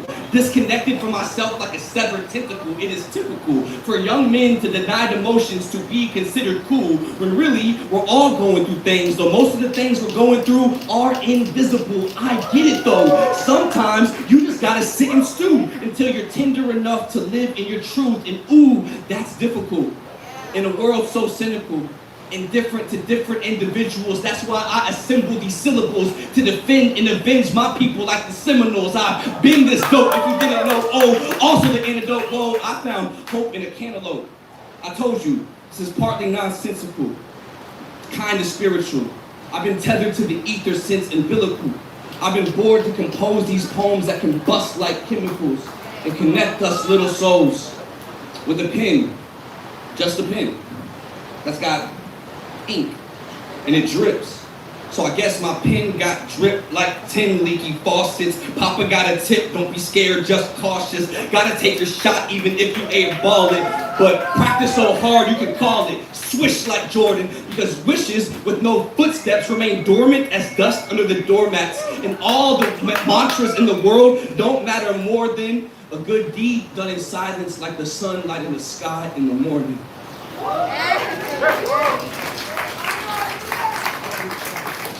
Ask me of leadership and I will ask you if you think an ocean should be sailed in isolation. If so, is there not some collaboration between human and vessel? If you are alive and thinking, I think you will ask yourself, what do I need to do to get where I gotta go? And this aging, knee-swollen man knows no better answer than, kids, you gotta follow more than instruction and directions. You're gonna need instinct and discretion. The insight of discernment and better judgment may not arrive after you made a handful of dumbass decisions. You see, wisdom is not given. It is earned if you listen to life's lessons as you live them, as you navigate this teenage terrain and venture into adulthood. No, it will be terrifying and terrific. It will be calm and tumultuous. Like a first-time sailor exploring the ocean, you will need guidance. You will need the confidence to withstand the wind, to use it to your benefit. And yes, you're gonna get lost. You're gonna have to trust yourself to find your way back and through whatever obstacles you encounter. You will need to lead yourself and be willing to ask yourself, because contrary to what ESPN suggests, being a leader is more than beating your chest. Leadership is a hand helping an opponent off the floor. It is a voice quivering to speak in a new language, but refusing to remain silent. It is a head keeping its cool. It is a fist unfurling. It is a punch not thrown. It is walking your younger siblings home. It is claiming yourself in a world that disregards your identity. Leadership is the heart holding on to its dreams. Imagine how cold the world would be if the sun decided to shrink, to be less than it was meant to. Don't let this be you. Give it up for Brentley. So, make some noise if you're enjoying Brentley Caballero's poetry, his words. So, we're going to give love in a number of ways. One is which a tip jar. There's $5 in here I'm putting in, so I'm not a hippopotamus. I'm going to pass this around. If you feel the love, share it. Here's that, please. And also, if you're more of like, yo, I don't really do that, I don't got money, I don't cash like that, but damn, cash out. Internet. He's Scott Caballero.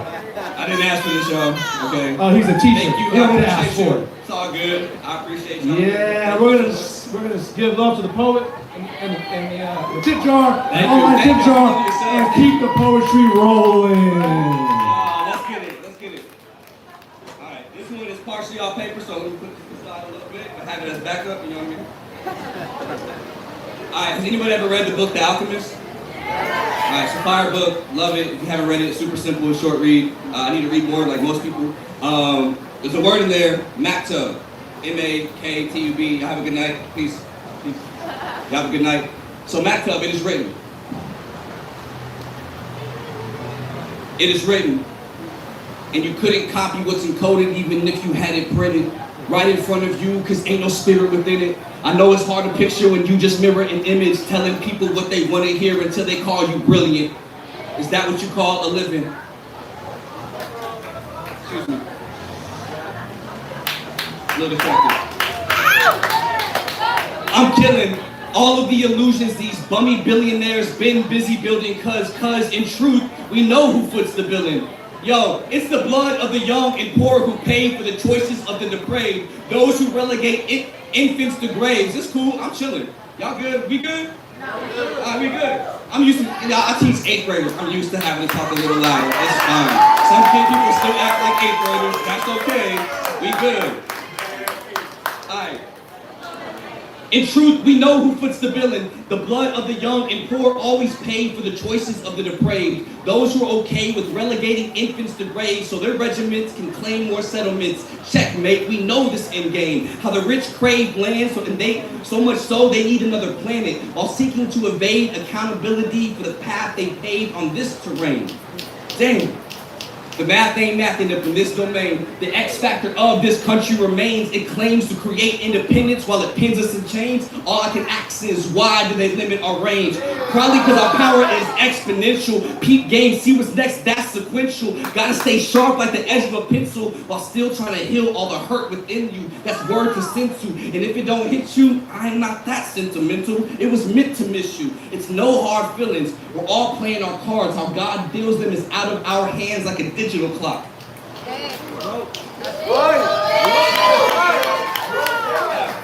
We're gonna move on. I'm gonna move forward.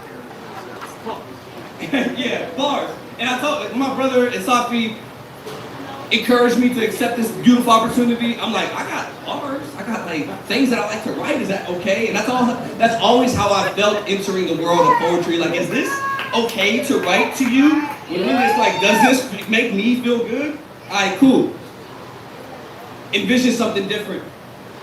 My imagination's been making mischief pending on whose pulpit and school district you've been attending. Perspective is often a matter of social position. Privilege is often a hindrance to check yourself and your intent. What are your truest tenets? What is your reality a result of? Hold up, I'm not finished. No one's feelings are more important than giving yourself permission to openly speak your experiences, even if they are offended, even if they benefit from the very systems you mentioned, the ones that invest in division on the premise they are different, i.e. superior. Who is they, sir?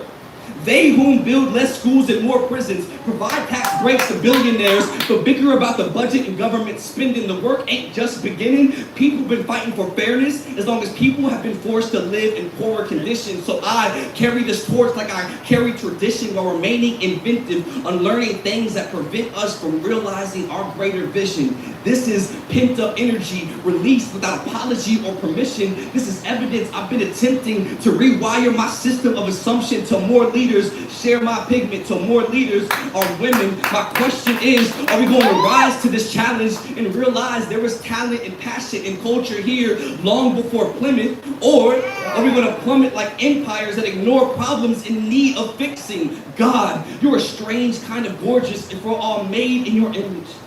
May this be a continuance of removing Eurocentric standards of beauty and profession and intellect from our minds, our spirits, our systems, this society. Let us not just witness change, let us perpetuate it by becoming vehicles driven to get ourselves and others to a place where oppression isn't permitted or rewarded with retirement plans and pensions. This is our charge. I hope you are committed in your private life as well as in community to honor those whose lives have been injured or ended at the hands of heinous henchmen, blinded by bias and fear. And I fear this work will never be finished. But let's get it. I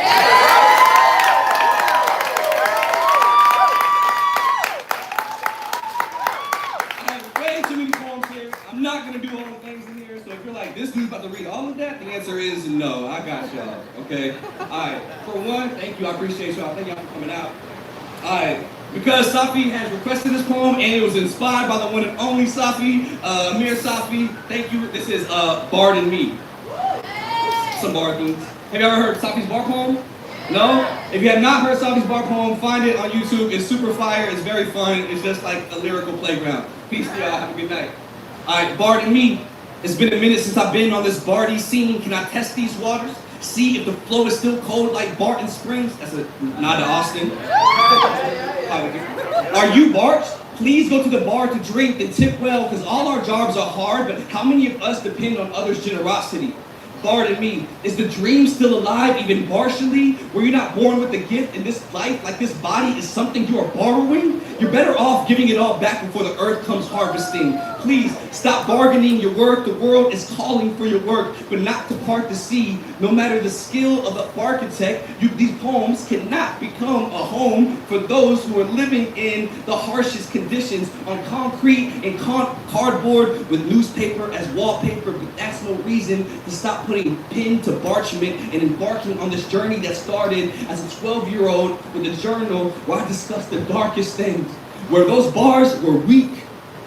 But that boy was strong enough to survive and still have a song to sing. I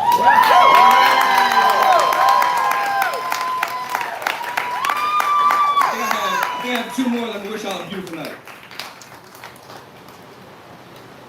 My dad had this game called Death Grip. He would only play with my older brother Corey until I came of age to play.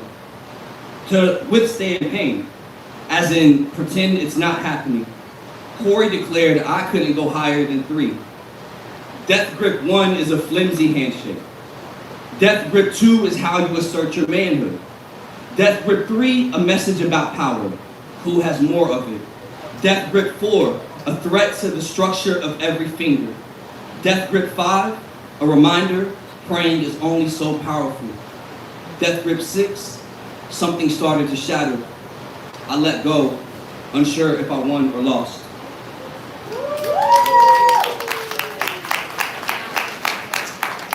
Alright, so the last poem I'll read y'all is the poem that I wrote to my 7th graders last year. The first class that I got to teach, like, y'all my students, I put in y'all's grades, I'm calling y'all's parents. Or I'm not, and I should, but there's so many other things to do. So I'm sending that text message with Google Translate because I can't speak that language. I'm so sorry. Straight up, but your parents got to know that you keep on falling asleep. And just like that, 7th grade is over and summer is around the corner, where the paleta man whistles with his rusty wheels as they bronze together under the Texas sun. And even in a long sleeve, he's cooler than the frozen mangoes he's slinging for $1. Where the hustlers and those who get hustled commune in the shade of bus stop pews, shunning society's idea of what it means to make an honest living.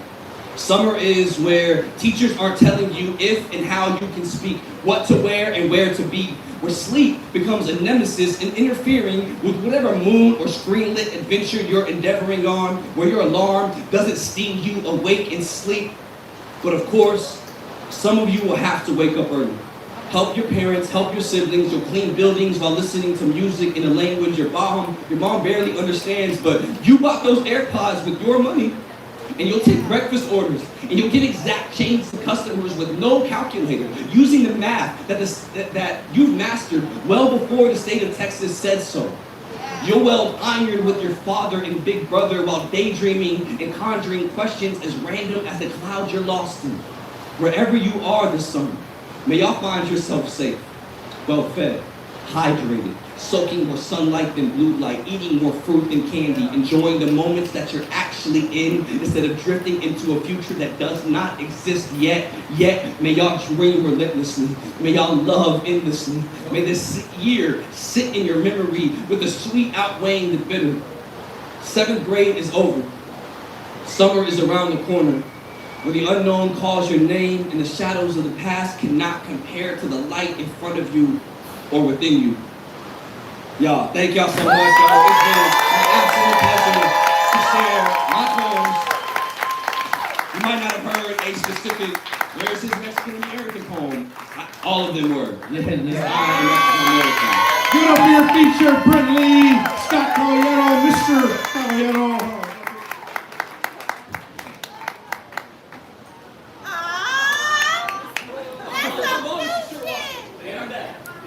Our mom drove down from Austin to watch the babysit his son. My wife is watching our son, and they're all watching. Yeah, so give it up one more time for Brentley Scott Caballero, 7th grade teacher, poet, brother extraordinaire. Give it up for yourselves for sitting through and listening to poetry.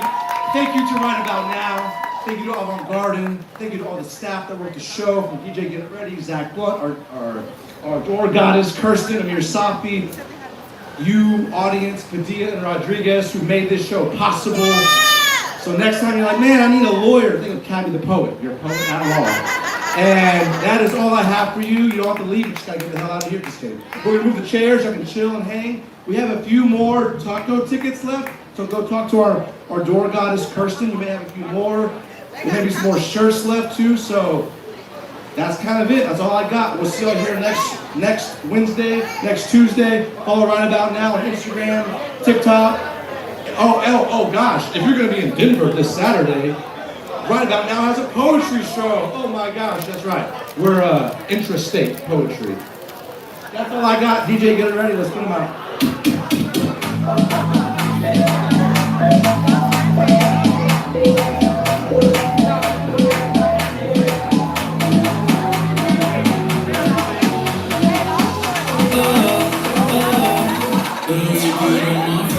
Te cuando te tuve, te vi darte más